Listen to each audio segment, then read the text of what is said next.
कभी कभी तो मुझे जिंदगी समझ में ही नहीं आती है कि मुझे जीना भी चाहिए या नहीं। कभी कभी ऐसा लगता है कि क्यों ना अपनी जान ही दे दूं।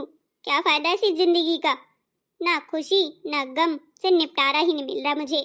पर जान देकर भी करूंगी क्या, मेरे नन्हे नन्हे दो छोटे बच्चे हैं और जब से मेरी बेटी हो गई है तब से मेरी कदर ही नहीं है। दो बेटियां बेटियां हैं तो मेरी कोई कदर नहीं करता। उनको तो बस लड़का चाहिए, लड़का। ना जाने लड़के में क्या है ऐसा, इतनी भेदभाव क्यों रखते हैं अभी भी लोग। लोगों को ये समझ में क्यों नहीं आता है कि लड़का तो सिर्फ एक कुल को ही तारता है, लेकिन लड़की दो दो कुलों को तारती है, दो दो कुलों को संवारती है, एक बाप का और एक ससुराल के पक्ष का। फिर भी यहाँ पर भेदभाव अभी भी चला ही आ रहा है। पता नहीं ये लड़का लड़की का भेदभाव कब समाप्त होगा। ऊपर से वो नंद आ जाती है मेरी, इतने ज्यादा तानेबाजी, इतने ज्यादा ऑर्डर करती है कि मैं परेशान ही हो जाती हूँ। ओहो भाभी, आपका टाइम पास हो गया हो तो घर चल के खाना भी बना दो, भूख लगी है भूख। क्या मैं ससुराल से मायके इसीलिए आती हूँ ताकि आपके हाथों मुझे खाना ना मिले और मैं दर दर भटकती रहूँ, भूखी मरती रहूँ। ऐसे टाइम पास करने से कोई फायदा नहीं है। मुंह लटकाकर यहाँ खड़ी न रहो, नजारे का आनंद न लेती रहो। चलो खाना बना दो, सब लोग भूखे बैठे हैं। तुम तो पता नहीं क्या चाहती हो कि मैं ससुराल से मायके आऊं ही नहीं कभी। ननद को अपनी भाभियां बहुत ज्यादा चाहती हैं, लेकिन तुम हो कि पता नहीं क्यों नहीं मुझे पसंद करती हो। अरे दीदी, ऐसी बात नहीं है, आप हमेशा गलत ही क्यों सोचा करती हैं। मैं तो आपको बहुत ज्यादा चाहती हूँ, इतना तो कोई चाहेगा भी नहीं, पर आपको तसल्ली ही नहीं है इस बात की, तो मैं क्या करूं। चलिए मैं खाना बना देती हूँ आपके लिए। आज मेरा मन बहुत उदास था, मुझे भी मम्मी पापा की याद आ रही थी। अरे तो मम्मी पापा की याद आ रही थी तो क्या हमें ही भूल जाओगी। ज्यादा ड्रामेबाजी नहीं करो, ठीक है ना। चुपचाप से खाना बना दो मुझे। हाँ हाँ, जैसे तो आपको मम्मी पापा की याद आती है, आप तो दौड़ी चली आती हैं मायके, और मेरा तो कोई अस्तित्व ही नहीं है, मेरी खुशी का कोई मान ही नहीं है इस घर में। मैं तो इंसान नहीं जानवर सी लगती हूँ अपने आप को। क्या ही कहूँ अब। भाभी, आप कुछ ज्यादा ही बोल रही हो, मैं माँ से आपकी शिकायत करूंगी। चलो आप घर में। नहीं नहीं दीदी, आप मत कहिएगा कुछ। नहीं, सासू माँ तो मुझे वैसे भी दिन रात के ताने मारती है, सुनाती है, फिर और ही मुझे जीना हराम कर देंगी। प्लीज, जब से इस घर में आई हूँ तब से बस भूखा ही रहना पड़ता है। अरे रुको दीदी, आप ऐसे नाराज होकर घर के अंदर मत जाइएगा, नहीं तो सासू माँ मुझे घर से निकाल देगी। मैं ऐसे ही जाऊंगी, मेरी बात तो कोई मानता ही नहीं है, चाहे ननद हो या सास हो या मेरा पति हो, सब अपनी मनमानी ही करते हैं। ऐसे में लगता है कि कहाँ जाऊं, एक तो मेरे मम्मी पापा भी है नहीं, जाऊंगी तो कहाँ जाऊंगी। अरे विमला, जब से तेरी बहू के आ गई तू तो बाहर ही नहीं निकलती है। अरे संतोषी, तू तो जानती है बहू भी नहीं आई थी तब भी कहाँ ज्यादा निकल पाती थी। अब बहू आ गई है, नाती पोते भी हो गए हैं, तो अब टाइम कहाँ मिलता है, उन्हीं में लगी रहती हूँ। विमला, एक बात बता, तेरी बहू आज तक बाहर नहीं निकली, लेकिन वो आज पुल पे खड़ी क्या कर रही थी। अरे मेरी बहू तो पुल पे कभी नहीं गई है, वो वहाँ कैसे पहुँच गई। अरे बड़ी दीन दुखीन थी, चेहरा भी बहुत उसका मायूस सा था, पता नहीं क्यों खड़ी थी। मैंने बोला, उसने कुछ जवाब ही नहीं दिया। मैं तो देख के चली आई तेरे पास, मैंने सोचा तुझे पता होगा, कुछ घर में खटपट हो गई है क्या। अरे काहे की खटपट, सब मौज में है, अच्छे से है, कोई खटपट नहीं है। मेरी बेटी भी आ गई है ससुराल से मायके। अच्छा, इसी वजह से होगा।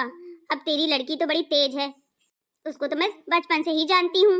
अरे अब तेज नहीं है, उसकी शादी हो गई है, वो भी ससुराल वाली है, समझदार लड़की बन गई है। बचपन में हर कोई हठी होता है, सब अपने माँ बाप के लाडले होते हैं, ऐसा थोड़ी होता है। हाँ हाँ, तेरी बात भी सही है। अरे संतोषी, आ तो बैठ, तो फिर बातें करते हैं। तू खामखा टेंशन न लिया कर और आके मुझे भी टेंशन न दिया कर। तू तो मेरी बेस्ट फ्रेंड है, तुझे तो सब बताती ही रहती हूँ, फिर तू ऐसे तानेबाजी मत किया कर, तेरे मुंह से अच्छा नहीं लगता संतोषी। अरे यार, मैं कहाँ कर रही हूँ तानेबाजी, जो सच है वही बता रही हूँ। आ गई संतोषी आंटी, मेरी मम्मी के कान भरने।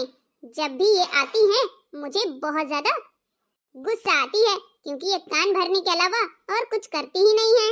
अरे अंजलि बेटा, ये बता तेरी भाभी कहाँ है, खाना वाना खा लिया ना। अरे मम्मी क्या बताऊं, आज तो भाभी ने हद ही कर दी। मैं तो भूखी फिर रही हूँ सुबह से। मैंने पूछा भाभी कुछ बना है क्या खाने में, जब भाभी घर में होती तब बताती ना। फिर मैं किचन पे गई, वहाँ भी नहीं मिली, फिर मैं वॉशरूम में गई, वहाँ भी नहीं मिली, बगीचे में गई, वहाँ भी नहीं थी। फिर मैं पुल पे गई, वहाँ मुझे दिखी। मैंने छत से देखा था कि पुल पे खड़ी हुई है, क्योंकि उसकी साड़ी पहचानती हूँ मैं, इसलिए मैं दौड़ी दौड़ी गई भाभी के पास। वो पुल पे ही खड़ी हुई थी। देखा, मैंने कहा था ना कि वो पुल में खड़ी थी तेरी बहू, पर तू मान ही नहीं रही थी। हे भगवान, आज तक तो बहू कहीं नहीं निकली। ये पुल पे क्या कर रही थी? अरे मम्मी, मैंने पूछा कि यहाँ क्या कर रही हो, खड़े खड़े नजारा ले रही हो? तो बोली हाँ, मेरा मन शांत नहीं था इसलिए यहाँ चली आई। अच्छा, तो अब तेरी बहू घूमने भी जाने लगी है? मुझे पता नहीं था। अरे आंटी, आप सोच भी क्या सकती हो? अरे घर वालों में कोई दिक्कत नहीं है, वो तो घूमने गई थी, अब भाभी निकलने लगी है। तुम अपनी बहू को क्यों नहीं देखती हो? कितने नेट के कपड़े पहनती है, मैक्सी पहने हुए वो बाहर निकल आती है, शोभा देता है क्या? न जाने क्यों लोग अपनी बहू बेटी को देखते नहीं है, दूसरे की बहू बेटी को चश्मा लगा लगा, दूरबीन लगा लगा के देखते ही रहते हैं। कौन कहाँ जा रही है, किससे बात कर रही है, कहाँ उठ बैठ रही है, क्या खा पी रही है। हाय दैया। अरे अंजलि, ऐसी कोई बात नहीं है, तू फालतू का मत बोल। पड़ोसियों का काम होता है बताना, सही राह दिखाना। देख ले तेरी बहन कैसे तानेबाजी कर रही है। ऐसा लगता है मैं ही घर में आई हूँ तेरे कान भरने, और मैं नजर रखती हूँ तेरी बहू बेटी पर। मुझे तो देखा मैंने तेरी बहू पर, इसलिए मैं चली आई। मुझे क्या पड़ी है, मैं जा रही हूँ घर। अरे आंटी रुको रुको, बैठो ना, चाय पी के जाना अदरक वाली, और एक कटोरी चीनी भी लिए जाना, क्योंकि आपको हर रोज लेने आना पड़ता है, रोज सुबह 10 बजे, इसलिए आज आप एडवांस में ले जाना। हाय दैया, तेरी बेटी देख कैसा बोल रही है, सही तो कह रही है। तू रोज चीनी का कटोरा लिए घूमती ही रहती है। मैं कह देती हूँ तो बुरा लग जाता है संतोषी आंटी को। अरे तो जब कमी होती है किसी चीज की तो आस पड़ोस में ही मांगते हैं ना। अपनी बेस्ट फ्रेंड से मांगती हूँ, ना कि मैं तुमसे मांगती हूँ अंजलि। हाँ हाँ, ले तो आप मेरे घर से ही जाती हो ना। अच्छा, मैं जा रही हूँ, फिर आऊंगी। अपनी बेइज्जती करवानी थोड़ी ना है मुझे। तुम जानो तुम्हारा काम जाने, मुझे क्या पड़ी है तुम्हारी बहू बेटी कहाँ जा रही है। ऐसे ताने सुना रही है जैसे कि मैं तुम्हारी बहू बेटी देखती ही रहती हूँ। देखा मम्मी, मैंने भगा ही दिया तुम्हारी सहेली को, वरना आके सुनाती ही रहती, तुम्हारे कान ही भरती रहती। और सुनो, संतोषी आंटी सही कह रही थी, भाभी पुल पे ही खड़ी हुई थी, और वो तो मैंने उनके सामने झूठ बोल दिया कि वो नजारा ले रही थी। ना जाने क्यों वहाँ पहुँची थी, वो तो वक्त में मैं पहुँच गई, क्या पता अपनी जान ही देने गई हूँ वो तो। अरे बहू ऐसा कैसे कर सकती है, एकदम मूर्ख ही है क्या? इतना सा काम है, फिर भी ना जाने क्यों भुनभुनाती रहती है। लो, मुझे टाइम से खाना ही नहीं देती है। अरे मम्मी, अब तुम भी खाना खा लिया करो अपने मन से, मैं भी तो देखो भूखी फिर रही हूँ। भाभी ने खाना अभी तक बनाया ही नहीं, तभी तो मैं भाभी के पास गई थी। अरे बेटा, ऐसा कर कि तू ही बना लिया कर। मैं मम्मी आपके यहाँ पर खाना बनाने नहीं आती हूँ, ठीक है ना? इससे अच्छा है कि मैं ससुराल में ही रहूँ, मैं आपके घर आऊंगी भी नहीं। अगर काम मुझे यहाँ भी करना पड़े और वहाँ भी करना पड़े, तो किस बात का मायका और किस बात का ससुराल। आप मुझे ज्ञान न दो, अपनी बहू को समझाओ कि खाना बनाना टाइम से होता है और खाना खाना भी टाइम से होता है। मैं नहीं खाना बनाने वाली हूँ, ठीक है ना? ठीक है बेटा, मैं समझा दूंगी। हो सकता है वो बच्चों में बिजी हो गई हो और उसे टाइम न मिल पाया हो, इसलिए उसने टाइम से आज खाना नहीं बनाया। डेली तो वो बना देती है, कभी कभार उससे ये भूल हो जाती है। अब बच्चे भी संभालती है, घर का काम भी करती है, देख रेख भी उसे ही करनी पड़ती है, और तू है कि बस खाना खाना खाना, ना जाने क्यों खाने में ही पड़ी रहती है। इतनी ही भूख लगती है तो भाई तू आया ही ना कर, अपने ससुराल में ही रह के टाइम से खा पी लिया कर और बना लिया कर। बस मेरी तो आदत पड़ गई है लेट खाने की। मम्मी आप ये कैसी बातें कर रही हो? आपकी बेटी हूँ मैं, बेटी, आप मेरी माँ हो, आप ऐसा बोल रही हो मुझे? मुझे तो यकीन ही नहीं होता कि आप मुझे ऐसा बोल सकती हैं। ठीक है, आपको इतनी ही दिक्कत है तो मैं नहीं आया करूंगी, मैं जा रही हूँ अपना सामान पैक करने। अगर अपनी बेटी से ऐसा कहती नहीं ना तो वो जाती भी नहीं और काम वो ढेला करती नहीं है। अरे उसकी भाभी कहाँ तक काम करेगी, उसके भी 2 बच्चे हैं, कुछ तो काम करती नहीं है वो, बस सारा दिन खाना खाना खाना। कहीं चाउमीन बनवाएगी, कहीं बर्गर बनवाएगी। ये इतना अनहेल्दी खाना खा खा के बीमार हो जाएगी, इससे अच्छा है कि ससुराल में ही रहे। अरे माँ तो बहुत खुश लग रही है, लगता है दीदी ने कुछ बताया नहीं है। अरे बहू आ गई तू, मैं तेरा ही इंतजार कर रही थी।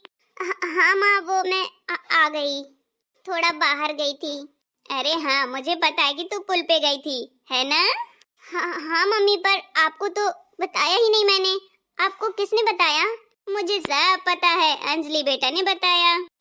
अच्छा तो फिर हाँ, अब तू जा, खाना बना ले। अगर तेरा मन नहीं है तो बता दे, मैं बना लूंगी। अरे नहीं नहीं मम्मी, मैं जा रही हूँ बनाने। वो थोड़ा मुझे प्रॉब्लम थी, इसलिए बाहर घूमने निकल गई थी। मैंने सोचा थोड़ा प्रकृति से मिलूंगी, वहाँ रहूंगी, ताजी हवा लूंगी तो सही हो जाऊंगी। तूने बहुत अच्छा किया। देख बहू, जब भी तेरा मन किया करे ना कि खाना बनाना है तभी बनाया कर, नहीं करता है तो तू बोल दिया कर, मैं बना दिया करूंगी, ठीक है ना। और रही बात अंजलि की, तो मैंने उसे अच्छे से समझा दिया है। वो बैग पैक करके जा रही है अपने ससुराल। अरे मम्मी, पर आपने ऐसा क्या बोल दिया उनको कि वो बैग ही पैक करने लगी? अब बोल दिया सो बोल दिया। नहीं नहीं मम्मी, मैं खाना बना करके उनको दे रही हूँ। उनको खाने के लिए देरी हो रही थी, इसलिए मुझे भी वो बोल रही थी काफी कुछ। अब नहीं बोलेगी लेकिन खाने के लिए, देख लेना। नहीं मम्मी, मैं जा रही हूँ, उनको समझाती हूँ। बहू, तुम उसके पास नहीं जाओगी, मैंने उसे समझा दिया है। उसे समझना है तो समझे, नहीं जाना है तो जाए। ऐसे खोपड़ी में नहीं चढ़ाते हैं, ठीक है ना। ठीक है माँ, मैं जा रही हूँ किचन पे आपके लिए खाना बनाने। हाँ हाँ, तू जा और आराम से खाना बना ले।